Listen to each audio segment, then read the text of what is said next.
도주님의 공부 행적을 찾아서 3. 1930년대 후반부터 1958년까지 도주님의 공부 행적을 찾아서 2에서는 1923년부터 1920년대 말 무국도 활동 시기까지 도주님께서 행하신 도수에 의한 공부를 살펴보았다. 이번 글에서는 종교 활동을 중단하신 때부터 1958년 무술년 화천하신 그날까지 공부 행적을 찾아가 보려고 한다. 이 시기에 도주님의 주요 행적은 부산 도본부 설치라고 할 수 있다. 이러한 이유에서 1948년 부산 도본부 설치 이전과 이후에 있었던 도주님의 행적을 세 기간으로 나누어 보았다. 첫째로 1930년대 후반에서 1948년, 둘째로 1948년부터 1956년, 셋째로 1956년부터 1958년 화천하실 때까지이다. 이때 도주님의 공부 행적은 경남 함안 회문리 회룡제, 부산 보수동 도본부와 산정 부산 동네 마하사, 충북 괴산군 만동묘 경남 합천 해인사, 충남 공주 동학사 경남 하동 쌍계사, 감천 도장 정사 등에서 찾아볼 수 있다. 1. 무국도 활동 중단과 부활. 무국도 창도 이후 포덕 활동은 일제 강점기라는 사회적 여건 때문에 순탄치 않았다. 당시 도주님께서는 1941년에 들어 도수에 따라 종교 활동을 일시 중단하시고 함안 회문리로 가셔서 회룡제에서 쉼없이 공부를 이어가셨다. 그리고 1945년 광복과 함께 종교 활동을 부활하셨는데 이 시기에 도주님 행적을 찾아가 보려고 한다. 무국도는 당시 일본에 의해 종교가 아닌 종교와 유사한 단체, 즉 유사종교단체로 규정되었다. 일본이 종교를 이렇게 분류한 것은 조선의 종교단체를 통제하고 관리하기 위함이었다. 1930년대에 들어 일제는 만주사변과 중일전쟁을 일으키면서 조선을 일본의 안정된 식민지로 만들기 위해 강력한 식민통치를 하였다. 그리고 한반도를 전쟁에 필요한 인적 물적 지원을 원활하게 할 수 있는 병참기지로 삼으려 했다. 일본의 대륙 침략을 위한 식민 정책으로 한반도 내 종교들은 종교 활동에 제약을 받았다. 조선 총독부에서는 유사종교로 분류한 민족종교 교단들을 해체할 목적으로 집회와 활동을 금지하도록 조처했다. 이에 따라 유사종교단체로 분류한 교단들에 대하여 일본 경찰은 극심한 탄압을 가하였다.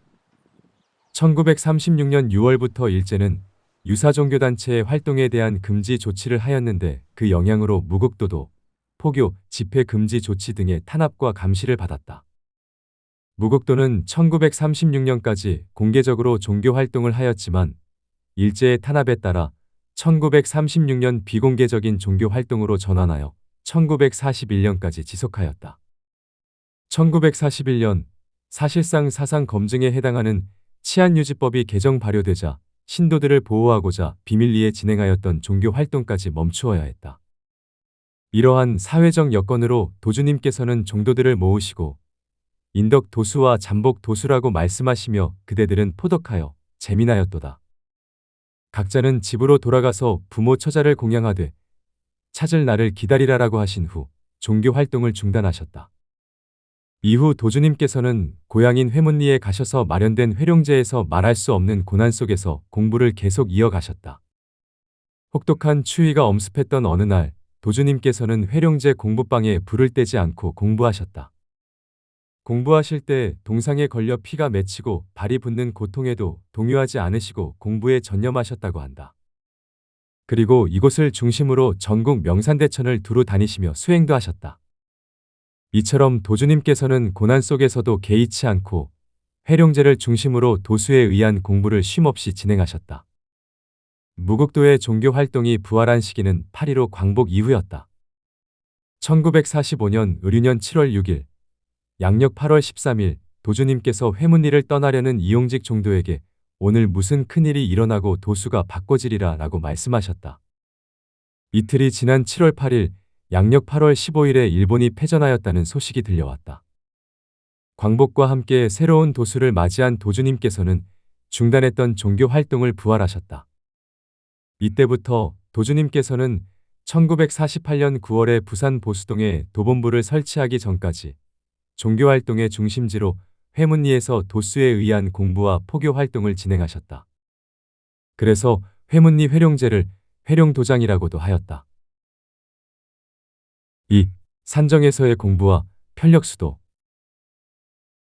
1948년 무자년 회문리에서 부산으로 오신 도주님께서는 도본부를 보수동에 설치하시고 도본부와 가까운 곳에서 공부하셨는데 그곳을 산정이라고 명명하셨다. 산정에서 공부하시며 때때로 부산 마하사, 충북 괴산 만동묘, 경남 합천 해인사, 충남 공주 동학사, 경남 하동 쌍계사 등을 순행하시며 공부하셨다. 도주님께서는 부산 보수동의 도본부를 1948년 9월에 설치하셨다. 보수동 도장은 2층 목조 주택으로 규모가 작아 보수도정이라고 했다. 도주님께서는 공부를 행하시기 위해 보수동 도장 뒷산 중턱에 공부처인 산정을 마련하시고 쉼없는 공부를 이어가셨다. 1949년 기축년 겨울 보수동 산정에서 공부하시던 도주님께서는 동네 마하사로 가셨다. 마하사에 도착하신 후 방 한 칸을 구하여 49일을 한도수로 하여 정화수 24그릇을 받들고 공부를 행하셨다. 공부가 거의 끝나갈 무렵 승려와 시종자에게 법당의 불상을 자세히 보았느냐라고 물으심에 사람들이 가보니 법당의 불상이 머리를 숙이고 있었다. 마하사에서 공부를 마치시고 보수동 도장으로 오신 도주님께서는 상제님께서 내장산에서 읊으셨던 한시를 인용하시고 상제께서 짜놓으신 도수를 내가 풀어 나가노라고 말씀하셨다. 1951년 신묘년 3월에 도전님께서는 도주님으로부터 만동묘에 가보고 오라는 분부를 받으셨다. 도주님께서는 만동묘 건물은 없고 빈터만 남아있다는 보고를 들으신 후 도전님께 화양동에 거처할 곳을 마련하라고 하셨다가 이로부터 3년 뒤인 1954년 가보년 3월에 도주님께서 안상익 외 4명을 대동하고 만동묘 유지를 두루 살펴보셨는데 그날 밤중에 폭풍과 예성병력이 크게 일어났다. 다음날 첨성대 아래쪽 암벽의 좌편에 닫혀있던 성문이 갈라지며 말려거필 옥조빙호의 글귀가 나타났다고 한다. 이곳 만동묘는 상제님께서 황극신을 옮겨오는 공사에 등장하는 곳이기도 하다. 이러한 점에서 만동묘 빈터를 두루 살펴보신 도주님의 행적은 상제님의 공사와 연관성이 있어 보인다. 산정에서 공부하시던 도주님께서는 1954년 가보년 가을에 도전님 외 여러 사람과 함께 경남 합천 해인사로 가셨다. 이곳에서 사흘 동안 공부를 하셨는데 공부하신 장소는 해인사 관음전 심검당 뒤편의 다로경건실이었다. 공부를 마치신 후 사명당의 입적실에 가서 불공이나 드리고 가리라라고 말씀이 있어서 도전님과 시봉하던 세 사람이 먼저 그곳을 돌아보고 와서 가시기를 청하니 너희들이 다녀왔으면 되었다라고 말씀하셨다. 그리고 근처에 있는 백년암과 그 외 여러 암자를 돌아보셨다. 해인사에서 돌아오신 다음 날 종도들에게 해인에 대해서 말씀하셨다. 상제님께서 나를 잘 믿으면 해인을 가져다 주리라라고 하셨는데 도주님께서는 상제께서 해인을 임패라고 말씀하셨다고 하여 어떤 물체로 생각함은 그릇된 생각이니라. 해인은 먼데 있지 않고 자기 장중에 있느니라 라는 말씀을 남기셨다. 도주님께서는 1956년 병신년 3월에 도전님 외 2명을 대동하시고 충남 공주 계룡산에 있는 동학사로 가셨다. 이곳은 사찰과 유교 사당이 공존하는 국내의 유일한 절이다. 도주님께서는 동계사, 사문각, 숙모전, 동무, 서무를 둘러보시고 숙모전 옆에 있는 염화실에서 7일 동안 공부하셨다. 이 공부에 대하여 도주님께서는 신명회원을 위조한 것이라 라고 일러주셨다. 동학사는 6.25 때 건물의 상당수가 불에 타서 동무와 서무의 위패들을 한 곳에 모아 놓았을 뿐 구분하여 제 위치에 배치하지 못하고 있었다. 염화실에서 공부를 마치고 나오신 도주님께서는 충의지사의 후손들 앞에서 위패를 동무 서무의 제자리에 맞추어 배치하여 주셨다고 한다. 1956년 병신년 8월 도주님께서는 도전님께 경남 하동에 있는 쌍계사로 갈 터이니 배종하라고 분부하셨다. 쌍계사에 이르러 주지의 안내를 받으시고 정하신 바에 따라 청학루 위쪽에 있는 영주각의 정결한 방에서 공부를 하셨다. 이곳에서 7일 동안 공부하시고 생각하였던 바와는 달리 쉽게 맞췄다고 하시며 조정살래 지리응 일포일의 백이란 조정산이 오니 지리산이 응하고 한겹 베옷 입고 오니 한낮인데 차구나 라는 말씀을 남기셨다. 쌍계사는 일명 삼신산 쌍계사로 불리기도 한다.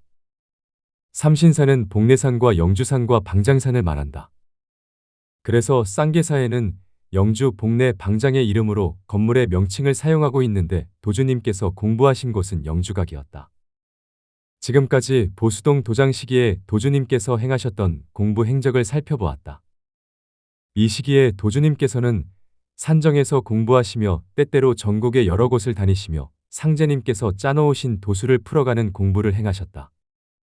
보수동 도장에서 감천도장으로 공부처를 옮기신 이후에는 도장을 중심으로 공부를 하셨다. 3. 시학시법 공부와 유명에 의한 종통계승. 도주님께서는 보수동 도장에서 감천도장으로 도본부를 옮기신 후 50년 동안 해오신 도수에 의한 공부를 이곳에서 마치셨다. 보수동에서 감천으로 이주하는 일은 쉽지 않았다. 본래 보수동 도장 주변에는 3천여 세대의 도인들이 살고 있었는데 보수동에서 남서쪽 약 2km 떨어진 감천으로 도본부와 도인들의 터전을 옮기는 것은 대대적인 일이었다. 1956년 을미년 8월부터 감천도장 주변에 새로 집을 지으며 이주를 시작하였다. 도인들의 이주가 어느 정도 마무리되어 가던 이해 11월 초하룻날 도주님께서는 도전님의 시봉을 받으시며 감천으로 공부처를 옮기셨다. 도주님께서는 이곳을 구덕정사라고 명명하셨고 공부를 이어가시며 도의 제반 업무도 보셨다. 도주님께서 처음 감천도장으로 오셨을 때 건물은 정사 한 채뿐이었다. 이에 도주님께서는 도전님께 대강정 건립을 명하셨다. 다음 해인 1957년 4월경에 대강전이 완공되었다. 대강전은 2층으로 지어졌는데 대강전 2층에는 영대와 법당 그리고 도인들의 수도 공부방이 있었고 1층은 도인들의 수도 공부방으로 공간이 마련되었다. 1957년 정유년 4월에 도주님께서 감천도장 대강전에 15신이를 모시고 영대봉안 치성을 올리셨다. 무국도장과 감천도장은 모셔진 신의의 차이가 있다. 무국도장의 경우에는 영전 3층 영대의 상제님을 그 옆 건물인 성전 도솔궁에는 옥황상제님과 천지신명이 따로 봉안되었다. 이와 달리 감천도장 대강전의 경우에는 진법주와 동일하게 15신의를 모두 봉안하였다. 이렇게 영대에 봉안된 신의의 차이가 있는 것은 아마도 도주님께서 도수에 의한 공부를 행하심에 따라 나타난 변천 과정으로 이해해 볼 수 있다. 이에 11월 도주님께서는 도인들의 각종 수도 방법과 의식 행사 및 준칙을 정하신 후 시학시법 공부를 시행하도록 명하셨다. 이 공부는 36명이 한 개의 공부반을 이루고 하루 동안 지정된 장소에서 소정의 주문을 봉송하는 것이다. 시학시법 공부는 도주님께서 50년 공부의 결과로서 이룩하신 진법의 수도 법방이다. 도전님께서는 시학시법 공부를 생명보다 중요한 공부라 표현하시며 앞으로 후천의 천지도수가 이 공부에 의해서 제약을 받는다. 라고 하셨다. 그리고 이 공부가 바로 진법이다. 참 진짜 진법이며 진칠 진짜 진법이다. 시학 공부는 1년 12달 24절호와 72호를 사람이 맡아 지켜나가는 것. 이라 하시며 도란 천지도수가 돌아가는 운로이다. 이것을 돌아하는데 매일 공부해 나가는 것이 바로 이것 천지도수를 돌리는 것이다. 라고 하셨다. 이렇게 시학시법 공부는 1년 12달 24절호와 72호 등 신명이 맡아 행하던 하늘의 법을 신명과 함께 사람이 참여하여 행하는 천지도수를 돌리는 공부이기 때문에 진법이라고 이해할 수 있다. 시학시법 공부의 역사적 과정을 보면 도주님께서는 1957년 감천도장 대강전 영대에 15신의를 봉안하신 후에 시학시법 공부 시행을 명하셨고 공부가 시작될 때 1958년 무술년 3월 3일까지 불면 불유하시며 100일 도수를 보셨다. 이러한 시학시법 공부 시행의 전후 과정을 통해 15신의가 봉안되지 않고서는 공부가 이루어질 수 없었음을 알 수 있으며 영대에 15신의를 봉안하는 것이 공부 시행의 조건이었음을 짐작하게 한다. 그리고 도주님께서 시학시법 공부의 시행과 함께 화천하 시기 3일 전까지 행하신 100일 도수의 뜻을 다시 한번 되새겨보게 된다. 1958년 무술년 2월 하순에 도주님께서는 박한경을 도전으로 임명하니 그는 총도전이니라. 종전의 시봉 도전과는 전혀 다른 일하라고 최고 간부 전원이 모인 자리에서 분부하셨다. 총도전은 도주님의 뒤를 이어 태극도를 이끌어갈 최고 책임자임을 말씀하신 것이다. 그리고 100일 도수를 마치신 도주님께서는 3월 6일 최고 간부 전원을 문 밖에 서 있게 하시고 도전님을 가까이에 오게 하셨다. 도전님의 머리에 손을 얹으시고 도의 운영 전반을 맡도록 유명을 내리시며 50년 공부 종필이며 직위 금지 사월내가 금년이다. 나는 간다. 내가 없다고 조금도 낙심하지 말고 행하여 오던 대로 잘 행해 나가라라고 말씀하셨다. 이렇게 유명으로 종통을 전하신 도주님께서는 미시에 화천하셨다. 이상으로 3회에 걸쳐 도주님의 50년 공부 행적을 살펴보았다. 도주님께서는 1909년 기유년부터 1958년 무술년 50년 동안 상제님께서 짜놓으신 도수를 풀어나가는 공부를 행하셨다. 50년 공부의 역사적 과정에서 도주님께서는 종지 신조 목적과 각종 수도 방법과 의식 행사 및 준칙을 정하시고 시학시법 공부를 시행할 수 있도록 하셨다. 이렇듯 도주님의 50년 공부는 도인들에게 상제님의 해원상생의 대도를 닦을 수 있는 수도의 길을 열어주셨다는 것에서 그 의미를 찾아볼 수 있다. 도주님의 공부 행적을 찾아서 3.